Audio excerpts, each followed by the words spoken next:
Hello students, welcome back to Python. In today's session, we will see the working of seek and tell function which we usually use while working with file handling programs in Python.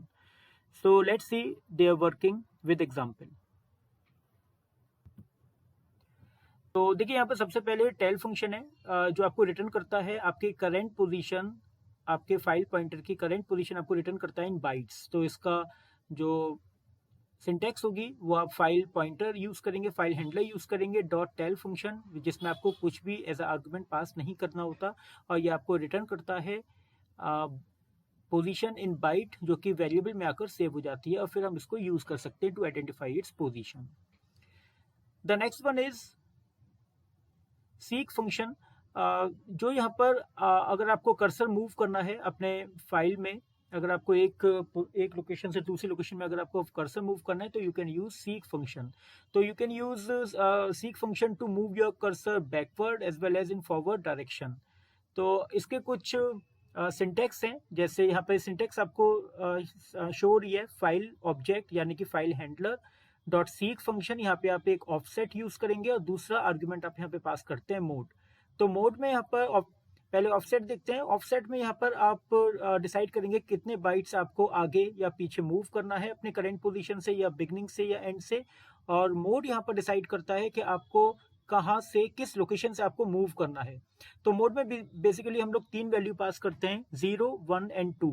जहाँ पर 0 जो होता है वो beginning of file show कर रहा होता है, 1 जो होता है वो करंट पोजीशन और फाइल पॉइंटर, एंड 2 जो होता है वो आपका एंड ऑफ फाइल रिप्रेजेंट करता है। तो यहाँ पे कुछ एग्जांपल्स देखते हैं। अगर हम लोग यहाँ पे फाइल के नाम से हम लोगों ने फाइल हैंडलर यूज किया है, जहाँ पर सीक फंक्शन में हम लोगों ने 2 आर्ग्यूमेंट पास किए हैं, 0 एंड 0। तो पहला जो 0 है वो 0 बाइट है और जो सेकंड जो 0 आर्ग्यूमेंट है वो आपका बिगनिंग ऑफ फाइल रिप्रेजेंट कर रहा है। It means you want to move 0 byte from beginning of file. तो इसका मतलब है कि आपका file pointer beginning of file में ही रहेगा। उसके बाद 10,0, 0 का मतलब यहाँ पे फिर से बिगनिंग ऑफ फाइल है। इसका मतलब है कि आप 10 बाइट्स फॉरवर्ड मूव करना चाहते हैं from beginning of file. The third one is -10,0। इसका मतलब है आप बैकवर्ड मूव करना चाहते हैं फ्रॉम बिगनिंग ऑफ फाइल, जो कि एग्जिस्ट नहीं करता है। तो अगर आप बिगनिंग ऑफ फाइल से बैकवर्ड डायरेक्शन में मूव करेंगे तो वो आपको एरर शो कर देगा। तो मैंने यहाँ पर लास्ट में कमेंट भी किया है एरर। इसके बाद है fourth one, -30 from current position. तो अगर आप 60th बाइट पर हो या अगर आप 55th बाइट पर हो तो -30 बाइट यानी कि वो आप 25th बाइट पे आपको लेके आ जाएगा। तो करंट पोजीशन जो भी आपका करंट पोजीशन है कर्सर की, वहां से आपको -30 बाइट यानी कि 30 बाइट बैकवर्ड डायरेक्शन में मूव कर आपको ले जाएगा। तो इसके बाद नेक्स्ट है 20,1। तो 1 फिर से यहाँ पर करंट पोजीशन से आपको 20 बाइट फॉरवर्ड मूव करना है। 0,1 0 बाइट मूव करना है फ्रॉम करंट पोजीशन, तो आपने करंट पोजीशन पर ही रह जाएंगे। -20 from the end of file, 2 यहाँ पर एंड ऑफ फाइल रिप्रेजेंट कर रहा है, तो आपको यहाँ पर 20 बाइट्स बैकवर्ड डायरेक्शन में मूव करना है। तो यहाँ पर जितने भी माइनस हैं वो बैकवर्ड डायरेक्शन रिप्रेजेंट कर रहे हैं और जो पॉजिटिव नंबर है वो फॉरवर्ड डायरेक्शन में आपको मूव कर ले जाएंगे उतने ही bytes.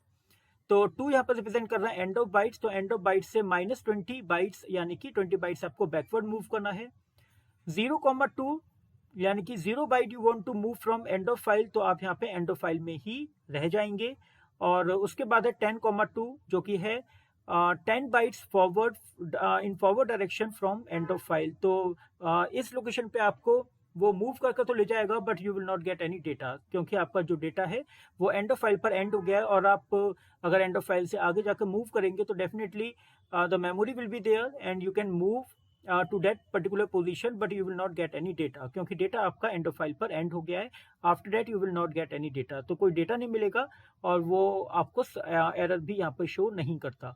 But if you will try to move backward direction from the beginning of file तो इट विल गिव एरर, क्योंकि वहां से आपकी फाइल डिफाइन होती है।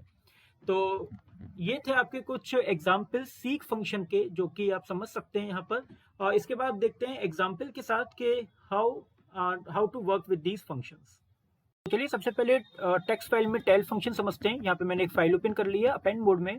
जिससे कि मैं बार बार इसमें डेटा एंटर कराऊँ और मैं अपने टेल फंक्शन से अपने करंट पोजीशन को आइडेंटिफाई कर सकता हूँ।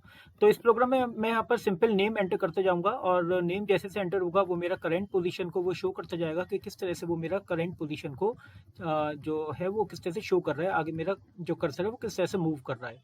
तो बिफोर राइटिंग इन फाइल और आफ्टर राइटिंग इन फाइल मैं दोनों यहाँ पर पोजीशन प्रिंट कर रहा हूँ।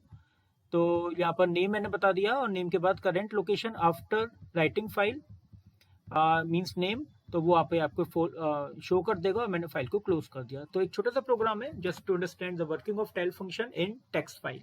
तो इसे एग्जीक्यूट करके देखते हैं। सबसे पहले ये मुझसे एक नेम एंटर कराने के लिए बोल रहा है, तो यहाँ पे मैंने इसमें रवि एंटर कर दिया, जो कि initially before writing first name ये 0 बाइट शो करेगा और रवि नाम जो है वो 4 बाइट का है, तो वो मुझे 4 बाइट शो कर रहा है।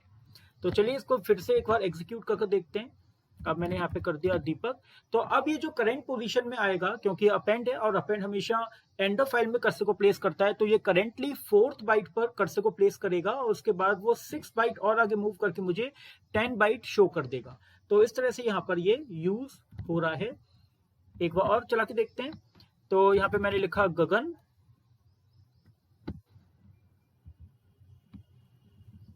और गगन के बाद सेम 10 और वो 15 मुझे शो कर देगा, क्योंकि जो एंड पोजीशन होगी जहां से वो गगन को अपेंड करेगा वो 10th बाइट होगी और गगन जो है वो 5 बाइट और आगे फर्दर मूव करेगा और वो 15 बाइट पर वो मुझे शो कर देगा।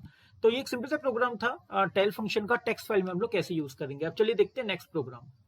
तो चलिए इस प्रोग्राम में हम लोग टेक्स्ट फाइल को यूज कर सीक और टेल फंक्शन को अप्लाई करते हैं टेक्स्ट फाइल में कैसे करना है। तो मैंने एक फाइल ओपन कर लिया पेन मोड में, सॉरी रीड मोड में, और यहाँ पे मैंने फाइल को रीड किया है। उसका पूरा पहले मैंने साइज पता कर लिया है और टोटल साइज से भी मुझे पता चल जाएगा कि एंड ऑफ फाइल की जो पोजीशन है वो क्या आएगी, वो मुझे लेंथ वो मुझे बता देगी। तो अभी चलते हैं और मैंने यहाँ पे लिख दिया moving your file pointer cursor to the beginning of file. तो यहाँ पर सीक 0 मुझे करना पड़ेगा।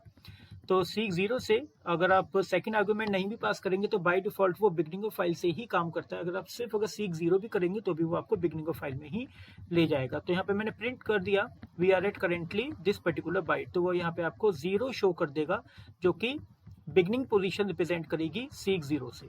इसके बाद मैंने यहाँ पर फाइल पॉइंटर को 15 बाइट्स आगे मूव किया है करेंट पोजीशन से, यानी कि बिगनिंग से, और यहाँ पे मैंने प्रिंट कर दिया है वी आर एट 15,0 और यहाँ पे मैंने प्रिंट कर दिया है वी आर एट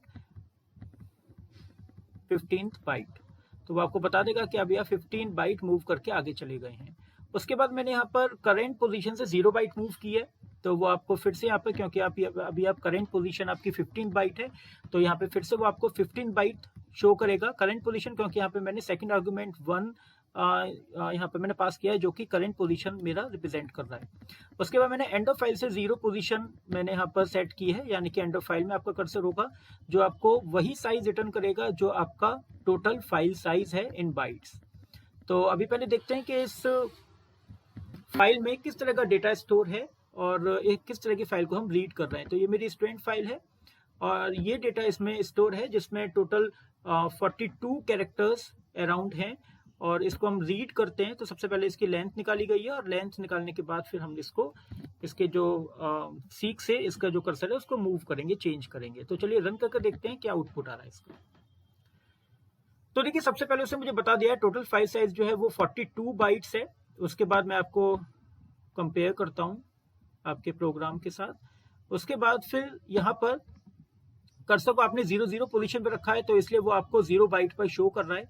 उसके बाद 15 बाइट मूव होने के बाद वो आपको बता रहा है कि moving file pointer 15 bytes forward, तो we are at currently 15 byte वो आपको यहाँ पर शो कर रहा है। उसके बाद फिर आपने करंट पोजीशन से 0 बाइट मूव किया है, still you will remain at 15 byte. और उसके बाद आपने फिर एंड ऑफ फाइल से फिर आपने यहाँ पर मूव किया है 0 पोजीशन, तो यानी आप यहाँ पर 42 बाइट पर आप चले जाओगे, जो आपका एक्चुअली एंड ऑफ फाइल है, क्योंकि टोटल फाइल साइज भी आपके फाइल का 42 बाइट्स ही था। तो यानी कि आप एग्जैक्टली आप एंड ऑफ फाइल पर पहुंच गए हो। तो इस तरह से आप अपने कर्सर को मूव कर सकते हो और कर्सर को मूव करने के बाद आप यहाँ पे उसकी पोजीशन को चेक कर सकते हो कि किस तरह से आपका कर्सर आगे और पीछे मूव कर रहा है। तो चलिए एक ये था आपका टेक्स्ट फाइल को यूज कर। अभी नेक्स्ट सेशन में हम लोग करेंगे बाइनरी फाइल में हम लोग को सीक और टेल फंक्शन कैसे यूज करना है।